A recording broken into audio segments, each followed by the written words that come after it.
शुरू है 1s और यहाँ पे आप इस तरह घुमा भी सकते हैं।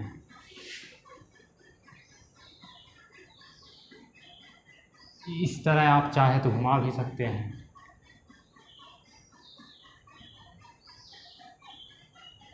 ठीक, आप देखेंगे 1s है, 2s है, इसके बाद आपका 2p है, 3s है, फिर 4s है, 3p है, ये राउंड शेप होता हुआ 3d है, 4p है, 5s है, फिर 6s है, 5p है, 4d है, फिर होता हुआ 4f है, 5d है, 6p है और 7s है, फिर 8s है, 7p है, होता हुआ आपका 5f से निकल जाता है।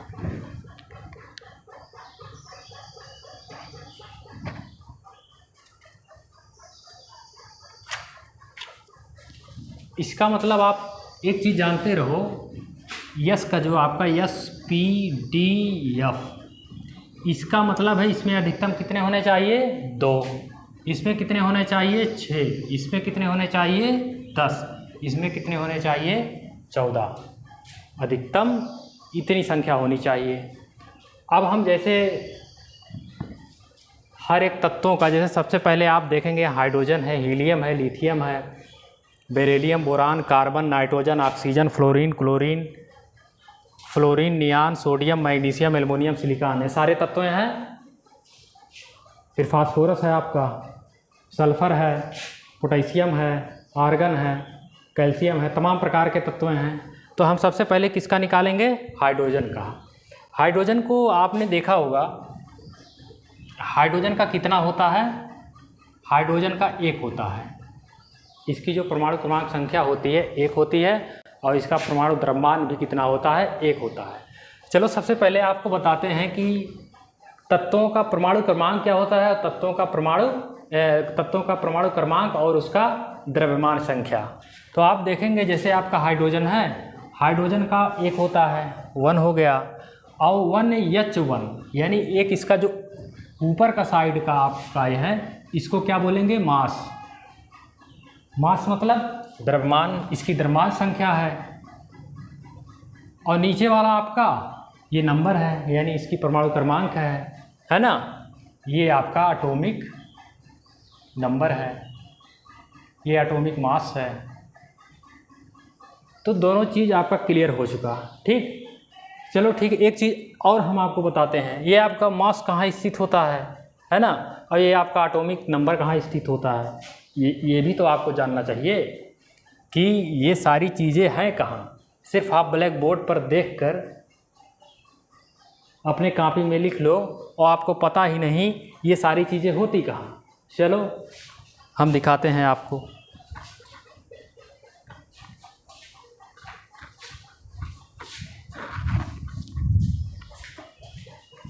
चलो देखते हैं, बताते हैं ये सारी चीज़ें होती कहाँ। जैसे एक आपके वैज्ञानिक थे रदरफोर्ड, तमाम वैज्ञानिक थे, समय समय पे आते गए, तो सभी ने छोटे छोटे पार्टिकल से छोटे छोटे चीज़ों को, जैसे आपका एक मॉलिक्यूल है, एटॉमिक है, एटॉम मतलब परमाणु, छोटी से बड़ी लेकर सबने खोज की। और एक आपके वैज्ञानिक है डी ब्राउन और हीजनबर्ग, उन्होंने क्या खोज किया, वेव। इन्हीं मतलब जो आपके पार्टिकल हैं इनको क्या कहा, वेव कहा एक क्या है, ये वेव है, इस तरह वेव का। लेकिन शुरू में आते हैं कि आप समझेंगे कि पार्टिकल क्या है, छोटे छोटे मॉलिक्यूल क्या है। जैसे ये आपका वस्तु है, मान लो कोई भी वस्तु है, ये आपका कपड़ा है, ठीक, ये क्या है, एक आपका वस्तु है। चलो हमारे पास यही है तो यही आप समझ लो, ये कपड़ा है। कपड़े का आप जब बारीकी से जाएंगे तो ये एक धागे नुमा चीज़ से बना होता है, छोटे छोटे चीज़ से बना होता है धागे नुमा। और जब धागे में जाएंगे, वो धागे का निर्माण कैसे होता है, बहुत छोटे छोटे पार्टिकल से, जो हमको दिखाई भी देते हैं। और उस छोटे पार्टिकल से भी अंदर जाएंगे, बहुत ऐसा एक स्थिति आ जाएगा, वह सूक्ष्मतम अविभाज्य कण, वह सूक्ष्मतम अविभाज्य कण, जिसको क्या है हम देख भी नहीं सकते हैं, वो क्या है, वो आपका परमाणु है, छोटे से छोटा कण। तो यही परमाणु मिलकर मॉलिक्यूल बनाते हैं, और मॉलिक्यूल मिलकर क्या बनाते हैं, छोटे छोटे पार्टिकल, जो छोटे छोटे पार्टिकल मिलकर क्या बनाते हैं, वस्तु बनाते हैं, ये बनाते हैं। तो जैसे हम आते हैं, ये हम आपको ले लें परमाणु, एक हमने क्या लिया, परमाणु लिया। जब हमने परमाणु लिया, अब एक चीज़ आपको पता होगा कि हर एक परमाणु के अंदर नीचे क्या होता है, बीच में क्या, सेंट्रल पॉइंट, जिसको आप सेंटर ऑफ मास कहते हैं। इसमें क्या ये क्या है, ये आपका न्यूक्लियस है। न्यूक्लियस क्या होता है, ये सेंटर ऑफ मास है। और न्यूक्लियस में उपस्थित क्या होता है, आपका प्रोटॉन और न्यूट्रॉन। अब पूछोगे प्रोटॉन क्या है, प्रोटॉन एक धनावेशित कण है, प्रोटॉन एक धनावेशित कण है। न्यूट्रॉन क्या है, न्यूट्रॉन एक उदासीन है, इसमें आवेश नहीं होता है। देखो न्यूट्रॉन का द्रव्यमान होता है, ध्यान से सुनो, दिमाग लगाओ, ध्यान से सुनो। न्यूट्रॉन का द्रव्यमान होता है, इसका जो है एटॉमिक मास होता है, लेकिन क्या नहीं होता है, आवेश नहीं होता। क्यों नहीं होता है, क्योंकि ये एक प्रकार से उदासीन है। और आपका ये प्रोटॉन क्या है, प्रोटॉन एक धनावेशित कण है, इसमें आवेश होता है, इसका द्रव्यमान भी होता है। तो ये दोनों पॉइंट मिलकर क्या बनाते हैं, हमारा न्यूक्लियस बनाते हैं। ठीक है, समझ गए हो। ये धनावेशित है, ये उदासीन है, ये दोनों मिलकर क्या बनाते हैं, सेंट्रल ऑफ मास मतलब न्यूक्लियस बनाते हैं। जो कि मास मतलब ये मत समझना, सेंट्रल ऑफ मास का मतलब ये है द्रव्यमान। ठीक, अब आप एक चीज़ देखोगे, इलेक्ट्रॉन क्या चीज़ है, इलेक्ट्रॉन क्या चीज़ है, इलेक्ट्रॉन एक ऋणावेशित है, ये भी आवेश रहित होता है, आवेश होता है।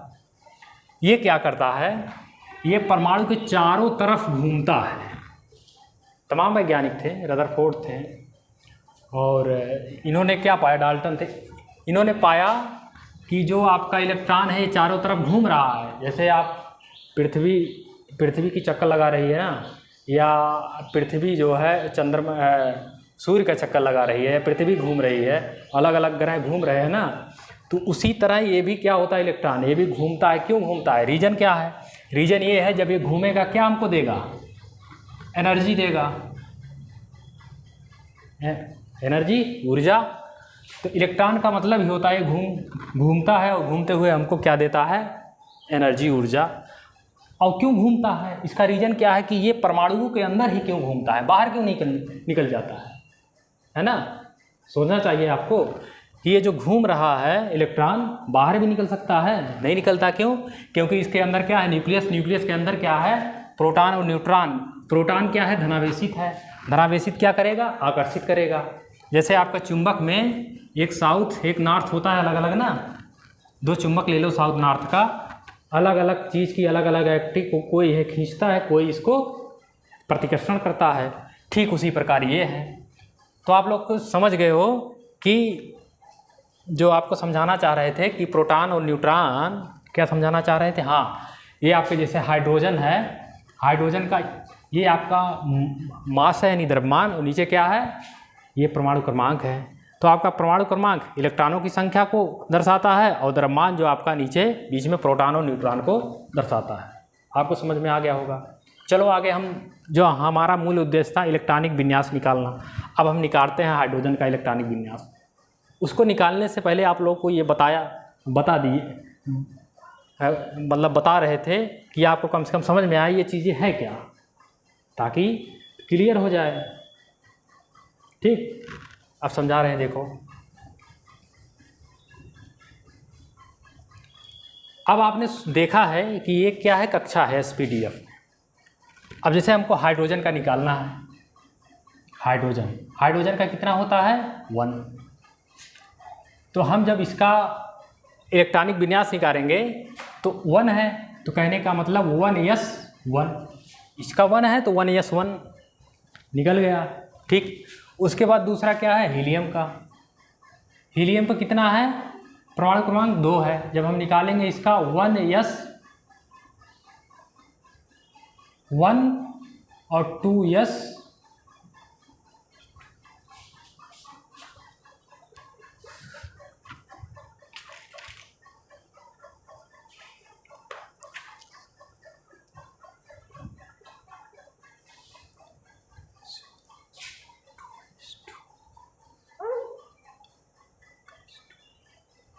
हाँ, इसका जो है 1s2, क्योंकि देखो कन्फ्यूजन नहीं होना चाहिए कि हमारे यस क्लास में कितने हो सकते हैं, 2 इलेक्ट्रॉन, इससे ज़्यादा नहीं हो सकते हैं। तो हीलियम का 2 है तो 1s2 लिख देंगे। अब तीसरा नंबर है आपका लिथियम का। लिथियम का कितना होता है, 3 होता है। अब हम लिथियम का निकालेंगे तो 1s2, क्योंकि s2 इसलिए है क्योंकि यस में केवल 2 इलेक्ट्रॉन हो सकते हैं। अब यहाँ कितना निकालना है, 3, तो 1s2, उसके बाद 2s1। देखो 1s2 2s1 हो गया, 2 1 3, 2 1 3 बराबर 3। ये किसका हो गया, इसका जो लिथियम का परमाणु क्रमांक। ठीक, अब आप देखेंगे लिथियम के बाद बोरान का, बोरान का नहीं है, इसके बाद बेरिलियम का। बेरिलियम का कितना होता है परमाणु क्रमांक, एटॉमिक नंबर, बेरिलियम का 4 होता है। चलो हम बेरिलियम का निकालना चालू करेंगे। तो 1s2 2s2 2 2 4 हो गया। ठीक, अब हम निकालेंगे कार्बन का। कार्बन का नहीं, बोरान का। बोरान का जब हम निकालेंगे तो बोरान का कितना होता है, 5 होता है। तो बोरान का जब हम इलेक्ट्रॉनिक विन्यास निकालेंगे तो बोरान का कितना होगा, 5 होगा। तो 1s2 2s2 2 2 4 हो गए। इसके बाद 3s 2s नहीं, एक सेकंड गलत हो गया। 1s2 2s2 2p1। देखो 1s2 2s2, इसके बाद 2s2 से 2p आ गया। ठीक है, हमको बारी बारी से ले जाना है। ठीक, तो 2 2 4 1 5 हो गया। इसके बाद हम कार्बन का निकालेंगे। कार्बन का कितना होता है, 6 होता है परमाणु क्रमांक। कार्बन का निकालेंगे 1s2 2s2, और p में कितना अधिकतम हो सकता है, 6, क्योंकि संख्या के अनुसार रखेंगे हम। ऐसा नहीं है p है तो 6 लगा, जितना है उतने अनुसार इसको हम लिखेंगे। जैसे 1s2 2s2 2 2 4 हो गए, और ये 6 है तो 2p2 2 2 4 2 6, यानी इसकी जो कार्बन की परमाणु क्रमांक संख्या है वो कितना हो गया, 6 हो गया। अब हम कार्बन के बाद आएंगे ऑक्सीजन का। ऑक्सीजन नहीं, नाइट्रोजन का। नाइट्रोजन का 7 होता है इसकी परमाणु क्रमांक संख्या। जो नाइट्रोजन का एटॉमिक नंबर है, जब हम इसका इलेक्ट्रॉनिक कॉन्फ़िगरेशन निकालेंगे तो निकालने से पहले देखेंगे इसकी क्या परमाणु क्रमांक संख्या, 7 है। इसको हम SPDF में बांटेंगे। तो पहले होगा 1s2 2s2 और 2p3। देखो 2 2 4 3 7 हो गया। इसके बाद हम ऑक्सीजन का निकालेंगे। ऑक्सीजन का कितना होता है एटॉमिक नंबर, 8 होता है, 8 होता है। तो निकालना शुरू करेंगे। 1s2 2s2 2p4 4 4 8 2 2 4 4 4 8, ये किसका निकल आया, ऑक्सीजन का। इसके बाद हम देखेंगे ऑक्सीजन के बाद आएगा आपका, ऑक्सीजन के बाद फ्लोरीन आएगा। फ्लोरीन आपका F है, F9 है। फ्लोरीन का जब हम निकालेंगे तो 1s2 2s2 2p5 2 2 4 5 4 9, ये आपका फ्लोरीन का 9 निकल के आया।